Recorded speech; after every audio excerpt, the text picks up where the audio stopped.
Hello friends, in this video we will go through the remaining articles of part 3 of the Indian Constitution. So in article 23 and 24, rights against exploitation are included. Article 23 prohibits trafficking of human beings and forced labor. Earlier people were made into bonded laborers and forced laborers, and all those kinds of practices are prohibited by Article 23. And Article 24 prohibits employment of children in factories. Those who are below the age of 14 years are prohibited from being employed in hazardous employments. Not all kinds of child labor is prohibited by this Article 24. Hazardous labors for children under 14 years is prohibited by Article 24. Later, various other laws were enacted in India to bring complete prohibition of child labor. Now, in Article 25 to 28, we have right to freedom of religion. Article 25 is the freedom of conscience and free profession, practice and propagation of religion. So each individual has the right to believe and to practice and propagate the faith in which he is believing. So that matter is dealt in Article 25. Now Article 26 offers the freedom to manage religious affairs. So every religious sect has the right to manage their own affairs, has the right to buy property, to manage their affairs.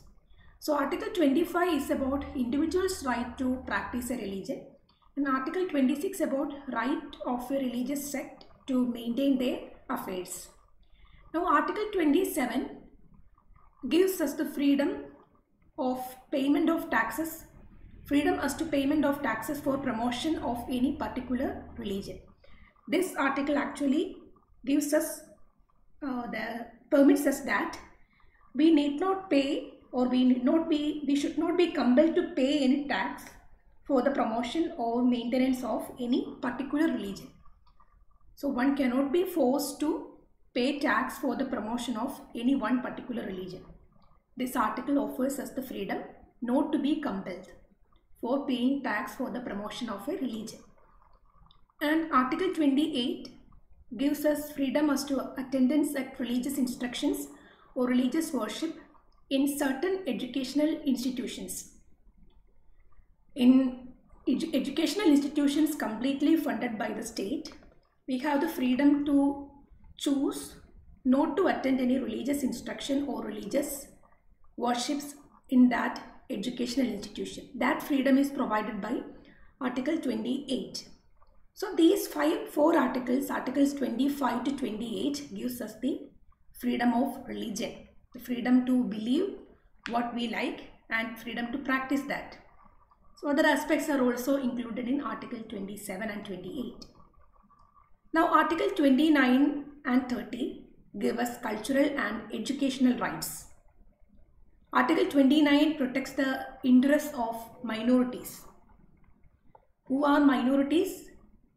According to the concept in Constitution, minorities can be either religious minorities or linguistic minorities. Religious minorities means those who are less in number based on religion, and linguistic minority means those who are less in number by language. So their interest should be protected, and their wish to practice their own religion and their own language should be protected according to this article. And this article not only protects the right of minorities but also protects the rights of majority to practice their religion and their language. And Article 30 gives us the right, or gives minorities the right, to establish and administer educational institutions. So minorities have a special privilege to establish and administer educational institutions in India, and that special privilege is actually embedded in the Part 3 itself. Article 30 is about that right of minorities to establish and administer educational institutions. Article 31 was later cancelled by later amendments. This article was repealed, and it is about compulsory acquisition of property. We need not learn that because currently this is not in our constitution. And coming to the last part, Article 32 contains remedies for enforcement of rights conferred by this part. So what can we do if some of our rights are violated? That aspect is included in Article 32. This article provides the Supreme Court with some powers in order to maintain the enforcement of rights. For example, you might have heard about the term habeas corpus. There are 5 kinds of writs that the Supreme Court can produce, which is to ensure the enforcement of rights. So habeas corpus means habeas corpus means to bring the body. So if somebody is keeping someone without their permission, also we can file habeas corpus in court. If some of our rights are getting violated due to this forceful situation, all these kinds of writs can be produced by the court. So there are 5 different kinds of writs in this aspect that the court can produce, and these writs, the issue of these writs will ensure the enforcement of rights. So the various remedies that we have if any of our rights, the fundamental rights, is violated, is provided by Article 32.